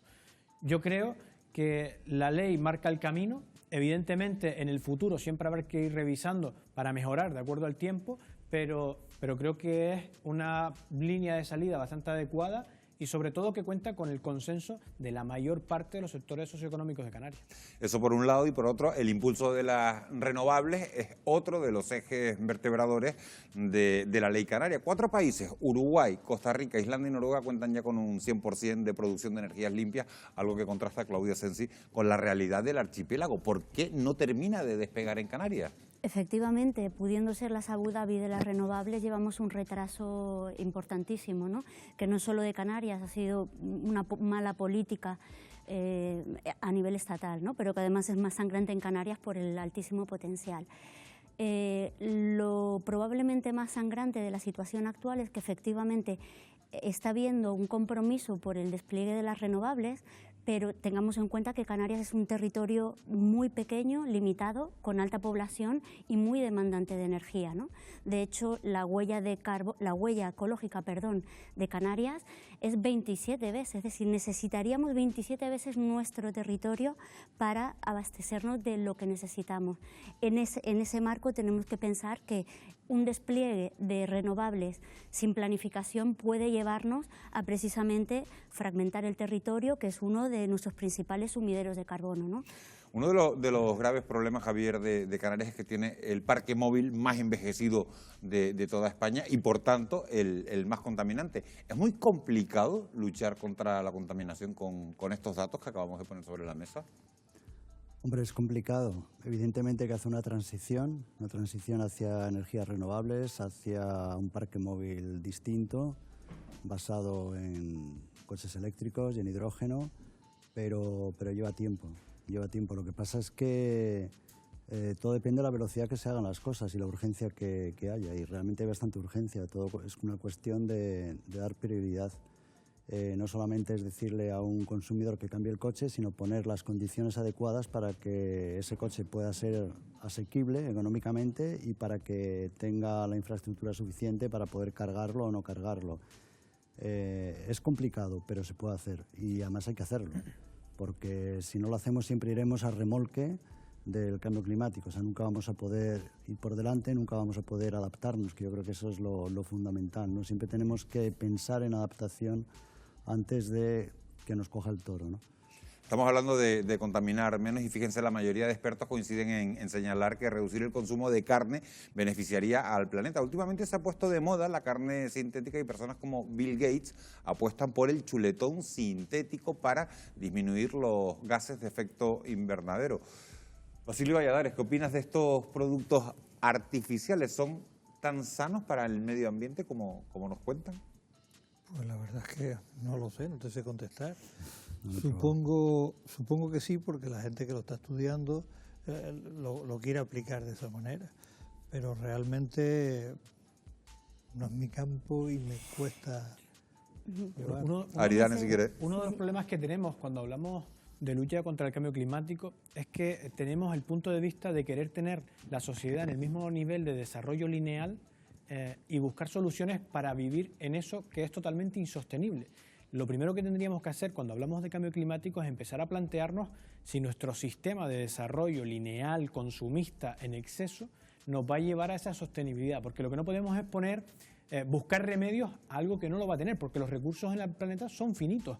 Y en materia de energía, uno de los grandes problemas que tenemos en Canarias es el sistema eléctrico de Canarias, producido por la fragmentación del territorio. Recordemos que Canarias son 8 islas, de las cuales solo tenemos conectadas las islas más orientales. El resto están desconectadas. Cuanto más pequeño es un sistema eléctrico, mucho más inestable es. Y a pesar de tener investigadores e investigadoras que son importantes en Canarias, que tengan todos los números, al final llegamos siempre al mismo punto de partida. Y es, ¿de verdad queremos consumir la misma cantidad? Toda acción que hagamos para tener un sistema totalmente sostenible en cuanto a energías renovables tiene impactos en el medio ambiente. Lo que tenemos es que trazar ese impacto para que sea sostenible o sustentable en el tiempo. Vamos a dejar esta parte del debate aquí porque tenemos que hacer una breve pausa, pero a la vuelta les vamos a mostrar cómo acciones cotidianas como hacer la compra o ver una serie en una plataforma en streaming afectan a la salud del planeta. Volvemos en solo un minuto.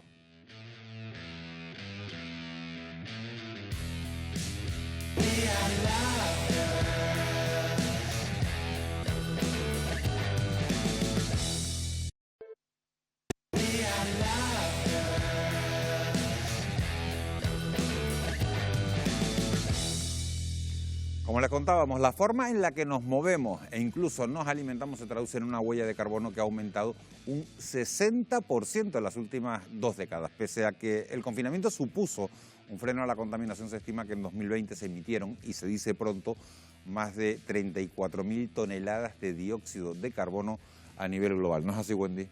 Pues sí, cifras escalofriantes. Solo en Canarias se emiten actualmente más de 10 millones de toneladas de CO2 al año, de los 300 millones que se producen en el conjunto nacional. Nuestra actividad diaria juega un papel fundamental y, según nos lleva tiempo advirtiendo la ONU, necesitamos reducir unas 30 veces nuestra huella de carbono para convertirnos en una sociedad sostenible. Prácticamente todo lo que hacemos diariamente tiene consecuencias para el planeta, incluso pues aquellas actividades a las que pues no prestamos especial atención. Por ejemplo, ¿sabían que ver una serie en una plataforma de vídeo en streaming también contamina? Pues sí, porque ver 30 episodios de cualquiera de ellas equivale a recorrer en coche una media de unos 500 kilómetros. Además, los juegos online tienen su impacto dependiendo del peso y del tiempo que empleemos, motivos por lo que es aconsejable descargarlos si vamos a estar pues varias horas, evitando así pues dejar una huella mayor de CO2. Por su parte, y además del transporte, la energía que usamos en las viviendas adquiere gran relevancia. En total, supone el 18% de las emisiones de Europa. Si tenemos en cuenta que en España los hogares consumen 3.200 kilovatios por hora al año, las cuentas apuntan a la expulsión de 1,3 toneladas de CO2 por familia. Para reducir estas cifras tenemos 4 alternativas principales. Optar por los electrodomésticos y bombillas de bajo consumo, aprovechar el calor residual de las vitrocerámicas, instalar placas solares o una fórmula tan sencilla como desenchufar los aparatos cuando no los usamos, es decir, abandonar esa costumbre de dejarlos en stand-by. ¿Y qué pasa cuando no dormimos en casa? Pues que también lo paga el medio ambiente, y por cada noche que una persona duerme en un hotel sin estrellas, pues se genera 8 kilos de CO2, mientras que son 44 kilos cuando se trata de establecimientos de 4 o 5 estrellas. Nuestra huella diaria no acaba ahí. La alimentación también se perfila como una de las grandes claves climáticas, y es la ganadería la culpable de tanta contaminación como todos los coches, trenes, barcos y aviones juntos. Atentos a este dato: cada vez que elegimos comer 1 kilo de carne, estamos sumando 300 kilos de CO2 a la atmósfera. El pollo, por contra, produce 8 veces menos emisiones. Y seguimos con la comida, porque la opción más equilibrada para compensar estos daños la encontramos, sí, en el kilómetro cero. Y si no, fíjense, la ingesta diaria de una persona basada en alimentos importados expulsa a la atmósfera hasta 7 kilos de CO2, pero cuando se trata de consumo local, ese CO2 cae hasta los 3,5 kilos. En definitiva, cambiar los hábitos es el gran salto resumido en pequeños detalles que debemos dar para empezar a borrar así nuestra huella de carbono que dejamos diariamente en esas actividades, como decíamos, que no prestamos atención. Nos quedamos prácticamente, gracias Wendy, sin tiempo. Javier, 20 segundos para darnos un consejo para reducir la huella de carbono. Bueno, pues yo creo que Wendy lo ha dicho casi todo muy bien. Yo creo que hay que cambiar nuestros hábitos alimenticios, nuestros hábitos también de movilidad. Lo que dice el eslogan que dice la Unión Europea, de la granja a la mesa, consumir productos locales y reducir y buscar algún tipo de proteínas alternativas para la humanidad. Pues con eso nos vamos a quedar. Gracias a los 4 por habernos acompañado esta noche, gracias a ustedes por haber estado al otro lado de la pantalla, y ya saben, nosotros regresamos el próximo jueves, será a la misma hora, a las 10:15. Gracias por su compañía, que tengan ustedes un muy feliz descanso.